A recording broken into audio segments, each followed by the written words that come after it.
सहनावतु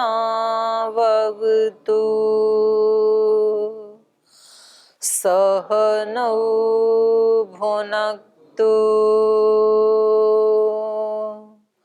सह वीर्यं करवावहै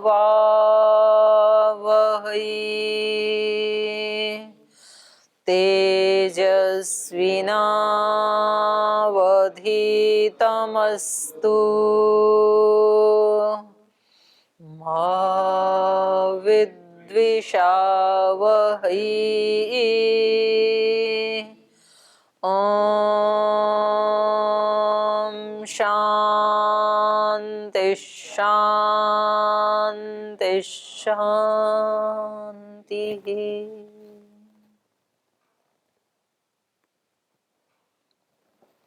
कल हम पढ़ रहे थे प्रकृति अंजस्यात् ससंगत्वात् पशुवत्। अंचु धातु भी वैसे तो राग अर्थ में ही आती है, अंचु रागी।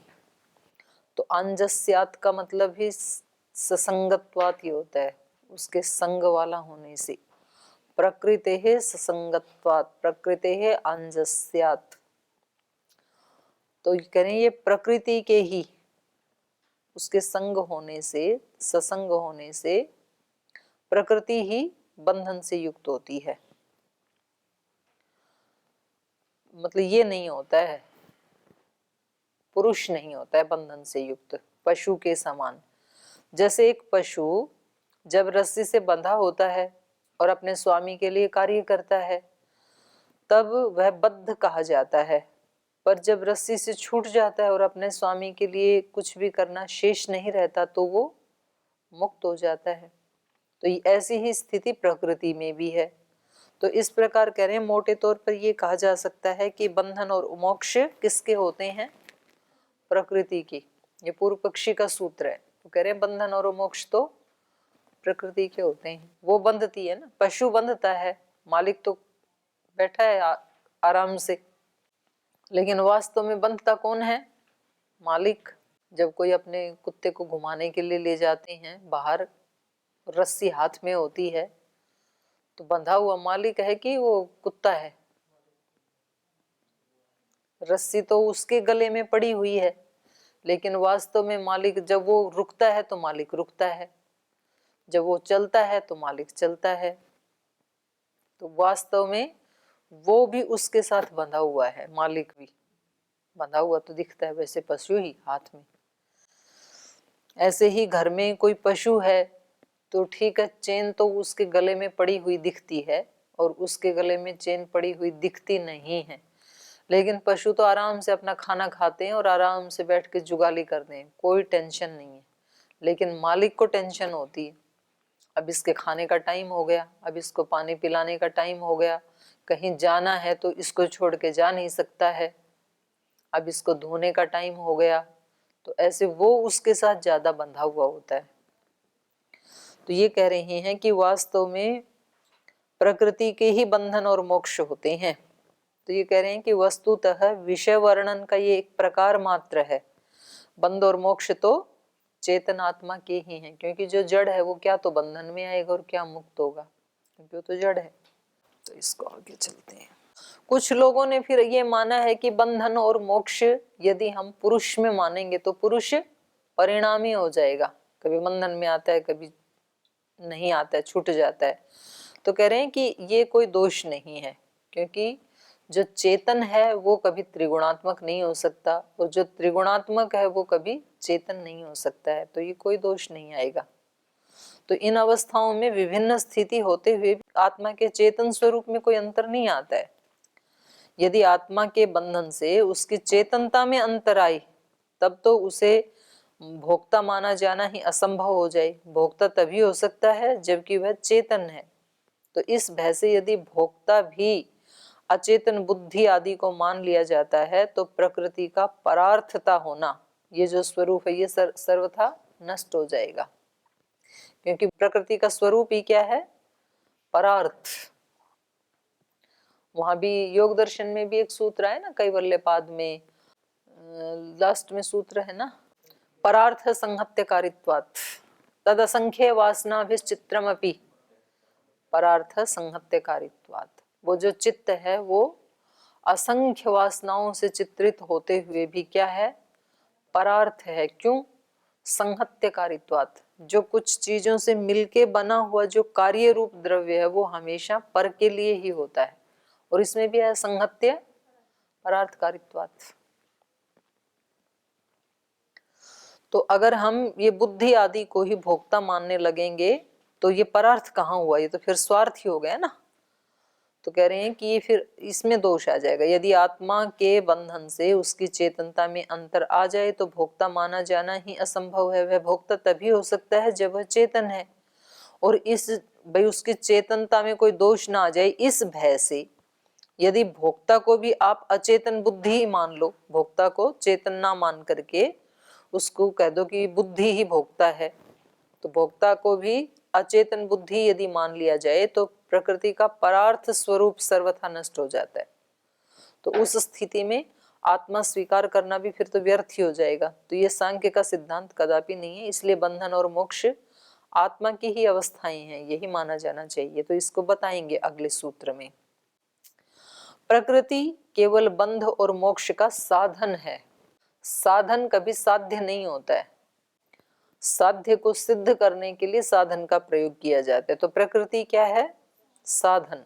बंधन का भी साधन है ये, तो कोई चाहे तो इससे बंधन से युक्त भी हो सकता है, और मोक्ष का भी साधन है, तो कोई चाहे तो इससे मुक्त भी हो सकता है। ये हमारे ऊपर है कि हम इससे बंधना चाहते हैं या तो मुक्त होना चाहते हैं, क्योंकि बंधन का इंतजाम भी इसी शरीर में ही होता है। बाकी तो सारी भोग योनियां हैं, तो वहां तो कोई कर्म बनता नहीं है। कर्माशय वहां ना ऐड होता है, लेस तो होता है, कोई नया नहीं बनता है। तो बंधन के लिए भी यही शरीर है और मुक्ति के लिए भी यही शरीर है। दोनों ही इसी में ही संभव है। अब देखना यह है कि हमें क्या चाहिए। तो इसलिए व्यक्ति को ना बहुत अच्छे से अपना प्रतिदिन का वो बनाना चाहिए, एक टाइम टेबल। और जो छूटने वाले हैं उनको तो जरूर बनाना चाहिए। जिनके मन में ये है कि हमें तो इससे बाहर निकलना है, तो उनको 2-2 घंटे का चार्ट बनाना चाहिए अपना, कि मुझे सुबह जैसे आप 4 बजे उठे तो 4 से 6 क्या क्या करेंगे, 6 से 8 क्या क्या करने वाले हैं, 8 से 10 क्या क्या करने वाले हैं, 10 से 12 क्या क्या करने वाले हैं। थोड़ा थोड़ा उसको टुकड़ों में बांट बांट के तब उसके लिए कार्य निश्चित करें। और आप उसको एक बार आपने उसकी वो बना ली अपनी रूपरेखा, आप यदि नहीं भी कर पाई तो उसको 2 बार पढ़ना जरूर है। सुबह उठते एक बार देख लें, आज ये करने हैं कार्य, इतनी बजे ये काम करना है। और शाम को जब आप सब काम काज कर चुके हैं तब एक बार देख लो, और बस ये देख लो कि ये जो आपने लिखे थे इनमें से आपने क्या किया उसको राइट टिक कर दो, क्या नहीं किया उसको क्रॉस कर दो। उस समय में आपने क्या किया उसको एक बार चिंतन कर लो। माना कि आपको पढ़ना था 10 से 12 बजे और आप पढ़े नहीं, आप क्लास में आए ही नहीं, तो फिर शाम को उसको क्रॉस कर देना। उस समय आपने क्या किया, धूप में बैठे कि कमरे में बैठे क्या किया वो लिख लेना। बस इतना करने मात्र से ही कुछ दिन के बाद जब आप नहीं भी कर रहे होंगे उस कार्य को, तो अंदर से कोई एक आपको मैसेंजर मैसेज दे रहा होगा कि आपका ये टाइम तो व्यायाम का था और आप यहाँ बैठे हो अंदर, आपका ये टाइम तो यज्ञ का था और आप यहाँ बैठे हो। मतलब ऐसे अस्पष्ट रूप में आपको वो पता लगेगा, महसूस करेंगे आप उसको, उस ध्वनि को। और फिर थोड़े दिन में, क्योंकि वो सोचने से नहीं लिखने से ज्यादा मजबूत होता है। कोई चीज हम लिख लेते हैं ना कॉपी में, तो आप इसको यदि 15-20 दिन करेंगे, एक तो होता है सोचना कि भाई मैंने दिमाग में सोच लिया कि मुझे इतने बजे से इतने बजे तक ये करना है, तो लिखना क्या है इसका। लिखने का अलग परिणाम है, सोचने का अलग परिणाम है। और कोई भी इस विषय को एक्सपेरिमेंट करके देख सकता है अपने जीवन में। लिखने का बिल्कुल अलग होता है।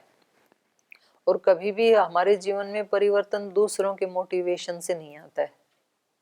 मोटिवेशन भी तभी हेल्पफुल होता है जब हम ऐसे चलना शुरू करते हैं, नहीं तो केवल किसी के दूसरे की प्रेरणा से कभी भी कोई आगे नहीं बढ़ता, निकलता नहीं है बाहर कभी भी इससे। चक्र से, जन्म मरण के चक्र से इस दृष्टि से निकल सकता है, क्योंकि चांस एक ही है। ये बंधन के लिए कुछ नहीं करना है, वो तो बंध तो जाएंगे वैसे ही। मोक्ष के लिए करना होता है, उससे छूटने के लिए प्रयास करना होता है। बंधे रहने के लिए तो कुछ नहीं करना, तो अपने आप ही बंधन में अपने आप चले ही जाएंगे ऑटोमेटिक ही। तो ये कह रहे हैं प्रकृति केवल बंधन और मोक्ष का साधन है, पर ये अवस्था आत्मा की है। किस रूप से प्रकृति आत्मा के बंधन का कारण होती है और किस रूप में मोक्ष का कारण होती है, ये सूत्रकार बता रहे हैं। रूपैः सप्तभिः आत्मानं बध्नाति प्रधानम कोशकारवत् विमोचयति एकेन रूपेण। तो कह रहे हैं ये प्रकृति अपने 7 रूपों के द्वारा तो बांधती है इस मनुष्य को, और एकेन रूपेण विमोचयति, और एक रूप के द्वारा मुक्त कर देती है। 8 रूप हैं इस प्रकृति की, तो उनमें से 7 के द्वारा तो बांधती है, बंधन में डालती है, और एक रूप के द्वारा मुक्त कर देती है। कैसे? कोशकारवत्, जैसे रेशम का कीड़ा। रेशम के कीड़े को बाहर निकलने के लिए केवल एक ही होल है, बाकी चारों तरफ से वो कवच है, उसमें निकल नहीं सकता कहीं से भी, एक ही दरवाजा है बस, तो उससे वो बाहर निकल जाता है या निकल सकता है। तो ऐसे ही ये आत्मा भी, इसको निकलने का भी एक ही रास्ता है केवल।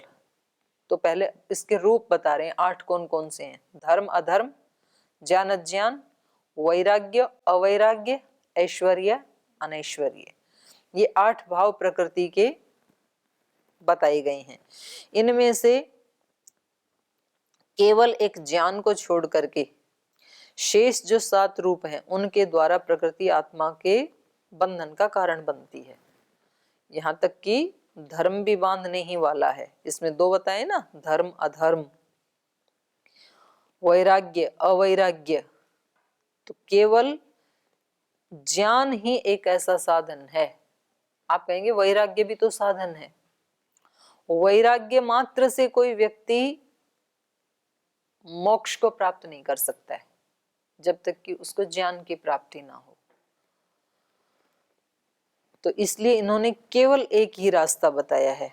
इनमें से एक ज्ञान को छोड़ करके शेष 7 रूपों के द्वारा प्रकृति आत्मा के बंधन का कारण बनती है, और एक ज्ञान रूप के द्वारा आत्मा को बंधन से मुक्त कराती है। जैसे कि कोशकार, रेशम का कीड़ा रेशम के खोल से सब ओर से आवेष्टित रहता है, केवल एक द्वार से बाहर निकल जाता है। कोशकार का दृष्टांत यहाँ इसी अंश में दिया गया है कि सांख्य में आत्मा के बंधन की स्थिति इसी से मिलती जुलती वर्णन की गई है। सूक्ष्म शरीर जो 18 तत्वों से घटित होता है, आत्मा का आवेष्टन बताया है। आवेष्टन माने आवृत करने वाला उसको। आत्मा की समस्त गति आगति इसी आवेष्टन के सहित मानी गई है। कहीं भी जाता है या आता है किसी शरीर में तो इसी से आवेष्टित होकर के, इसी सूक्ष्म शरीर के बीच में बैठ करके आता है या जाता है। तो आत्मा इसमें घिरा हुआ रहता है, जैसे रेशम का कीड़ा घिरा हुआ रहता है चारों तरफ से, ऐसे ही ये आत्मा सूक्ष्म शरीर से तो हमेशा ही घिरा हुआ रहता है। और यह स्थिति विवेक ज्ञान होने तक बराबर बनी रहती है।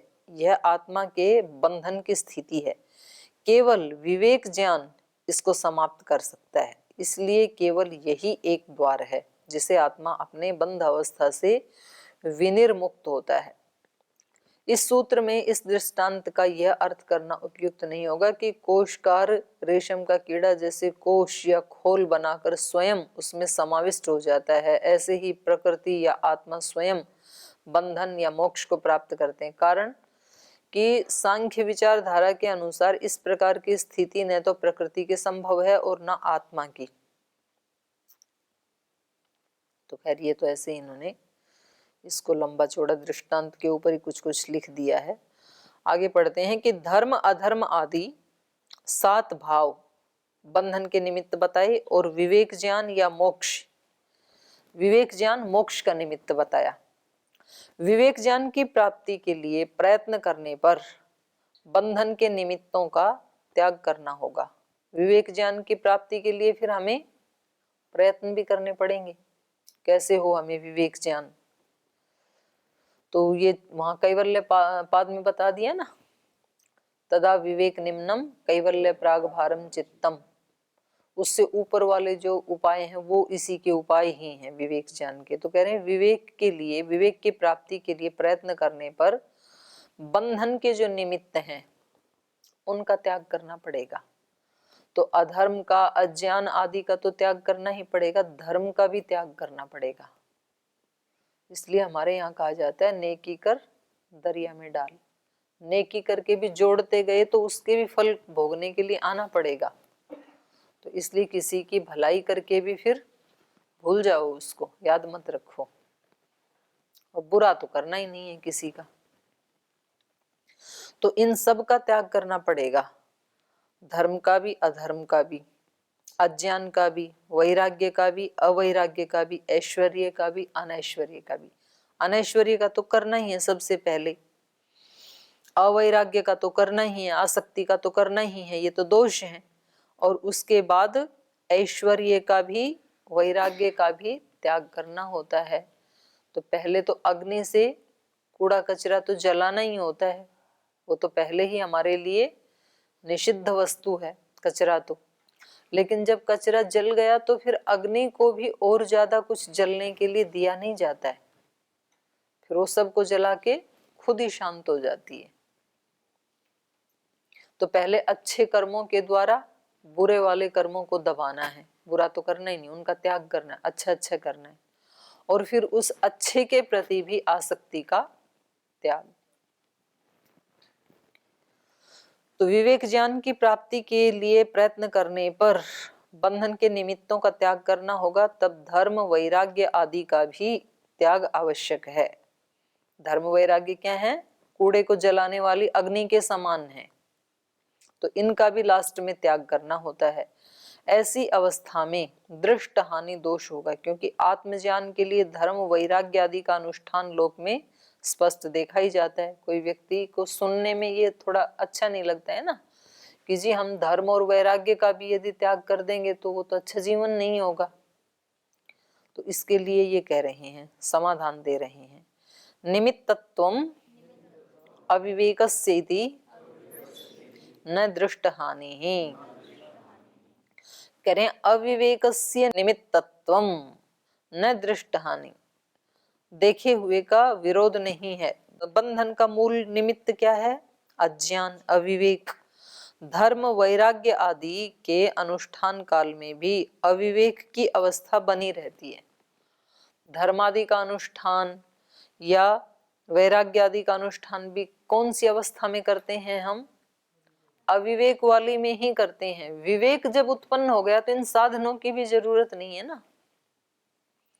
जब विवेक उत्पन्न हो गया तो इनकी भी जरूरत नहीं है, तो इसलिए इनको भी छोड़ देते हैं। नौका किसके लिए है? नदी पार करने के लिए। जब नदी पार हो गई तो नौका को भी छोड़ देते हैं।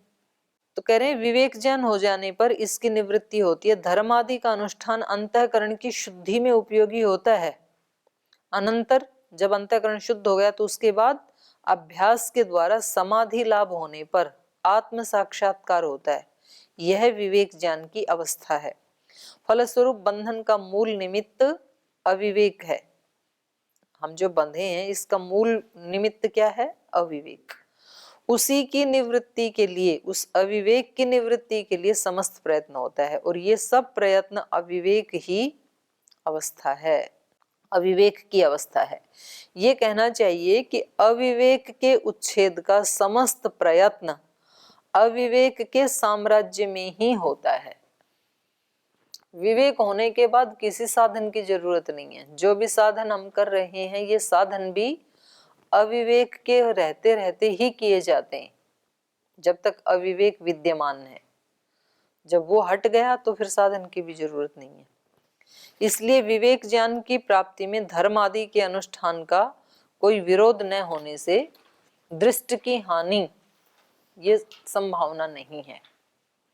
धर्म आदि को बंधन का निमित्त केवल इस दृष्टि से कहा है कि उनका अस्तित्व बंध अर्थात अविवेक की अवस्था में ही संभव है।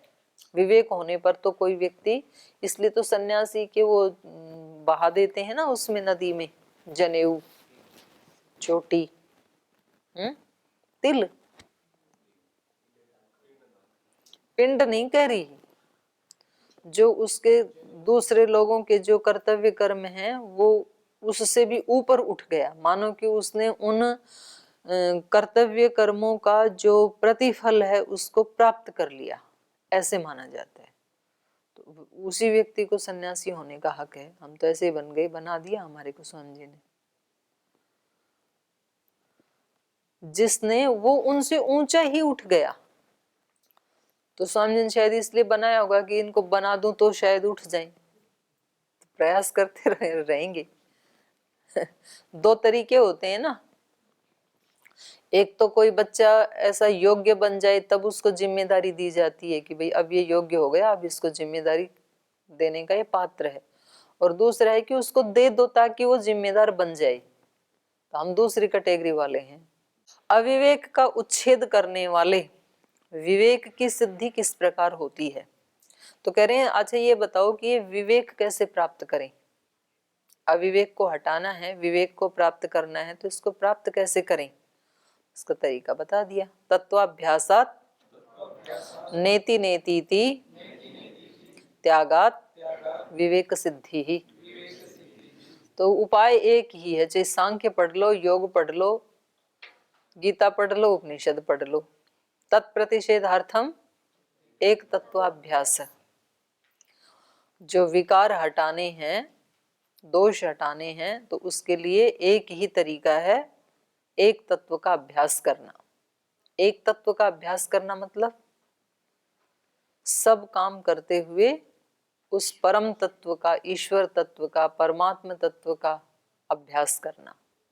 मेरा ये काम भी ईश्वर की उपासना के लिए, मेरा पाठ पढ़ना भी ईश्वर की उपासना के लिए, खाना खाना भी ईश्वर की उपासना के लिए, ऑफिस जाना भी ईश्वर उपासना, ऑफिस का काम करना ईश्वर उपासना। ऐसे व्यक्ति करता करता करता करता चला जाएगा, तब उसके जीवन में ईश्वर के सिवाय और कुछ बचता ही नहीं है फिर, और फिर वो सतत संतुष्ट रहता है, क्योंकि जिसके लिए वो काम कर रहा था और जो उसका अपना है वो तो सदा उसके साथ ही है, तो फिर वो उसमें आनंद से जीता है।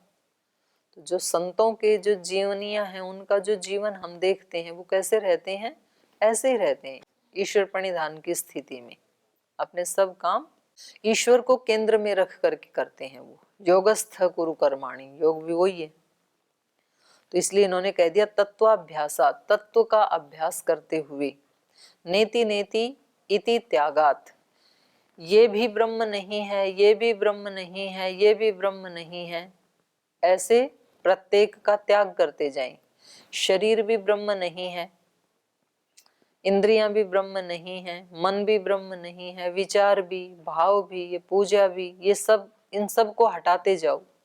फिर सब कुछ हटके लास्ट में जो बचेगा, बोले जी लास्ट में तो कुछ नहीं बचा, सब हटा दिया, कमरा भी, आपका बेड भी, बेड सीट भी, पुस्तक भी, सब हटाते जाओ अपने जीवन से, माता पिता भी, गुरुजन भी, तो लास्ट में क्या बचा, कुछ भी नहीं बचा, अपना शरीर भी नहीं बचा। तो ये जो कुछ भी नहीं है, ये ही सब कुछ है, इसको कहते हैं नेति नेति। यह भी नहीं है, यह भी नहीं है, ब्रह्म क्या क्या ब्रह्म नहीं है। तो वो जैसे वो प्याज के ऊपर लेयर्स चढ़ी रहती हैं, छिलके उतारते जाओ, ये भी नहीं है प्याज, ये भी नहीं है, ये भी नहीं है, ये भी नहीं है, लास्ट में क्या बचा, कुछ नहीं बचा, कुछ नहीं बचा, वही सब कुछ है। नहीं, उसको हटाना है तो ये है कैसे, अब ये वस्त्र मैं थोड़े ही हूँ, इसको कैसे मान सकते हो, बोले ये भी तो मान सकते हो, वस्त्र भी मैं ही हूँ, तो ये तो फिर अज्ञान है। तो ब्रह्म नहीं है ना, ये सब ब्रह्म नहीं है, मान कैसे सकोगे, जो है ही नहीं। तो त्रिगुण है तो ब्रह्म कैसे हो सकता है, ब्रह्म नहीं है, यही तो सत्य है। सब में है वो, पर सब वो नहीं है। हाँ, कण कण में भी है वो, लेकिन कण कण ब्रह्म नहीं है, यही तो साधना है। वो आप सोचना। ठीक है, तत्वाभ्यासात, तत्व का अभ्यास तो ऐसे ही होगा। आत्मा का अभ्यास कैसे करोगे? सबसे पहले तो कपड़े का करोगे, ये वस्त्र मैं नहीं हूं, तो ये तो दिखता ही है ना मैं नहीं हूं। फिर ये शरीर, हाथ पैर आंख नाक कान, इनको तो मैं देखने वाला हूं ना, तो इसका मतलब मैं इससे अलग हूं, तो मैं ये नहीं हूं। तो फिर ये विचार, ये वाणी जिससे मैं बोल रहा हूं, ये मैं हूं क्या? ये भी मैं नहीं हूं। तो ऐसे आप लेस करते जाओ, मैं से अतिरिक्त क्या क्या है, तो क्या बचेगा आपके पास? कुछ भी नहीं बचेगा, क्योंकि सबको आप मैं और मेरा कह रहे हो ना, मतलब मेरा कह रहे हो आप। मेरा आंख, मेरा नाक, मेरा कान, मेरा शरीर, मेरी पुस्तक, मेरा मेरा मेरा मेरा हटा दो सारा, तो लास्ट में क्या बचा है? लास्ट में तो कुछ बचा ही नहीं, वही मैं हूं। खोज करने का तरीका है एक, विवेक को प्राप्त करने का बहुत सारे तरीके हैं, तो एक ये भी है। तो तत्वाभ्यासात नेति नेति इति त्यागात विवेक सिद्धि ही, तब विवेक की सिद्धि होगी। क्योंकि विवेक प्राप्त करने के बाद तो आप सब में उसको देख सकते हैं। यदि पहले ही आपने ये मान लिया कि ये ही ब्रह्म है, तो आप तो खोज बंद आपकी तो फिर, क्योंकि अभी जाना नहीं ना, अभी तो आपने सुन करके केवल अपने आप को तुष्ट कर लिया, तो ये तुष्टि दोष माना जाएगा। फिर बोल जी ये तो बता दिया था गुरुजनों ने कि सब कुछ ब्रह्म ही है, तो अब क्या खोजना है उसको? शरीर भी ब्रह्म, धरती भी ब्रह्म, माता पिता भी ब्रह्म, खाना भी ब्रह्म, तो बस अब आराम से रहो, फिर खोज तो खत्म हो जाएगी। खोजोगे कैसे?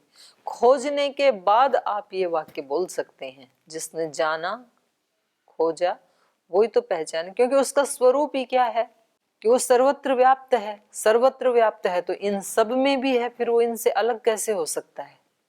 पर पहले उसको जाने तो उसके स्वरूप को। हाँ, तो ये बड़ी ऐसे पहेली सी उलझ जाती है, क्योंकि ये ऐसे पाठ सुनने से यदि समस्या समाधान होता होता तो आज तक तो कब का हो चुका होता। ये खुद ही करना पड़ेगा, तो शेष कल पढ़ेंगे 76 नंबर से। आज यहीं विराम देते हैं। ओ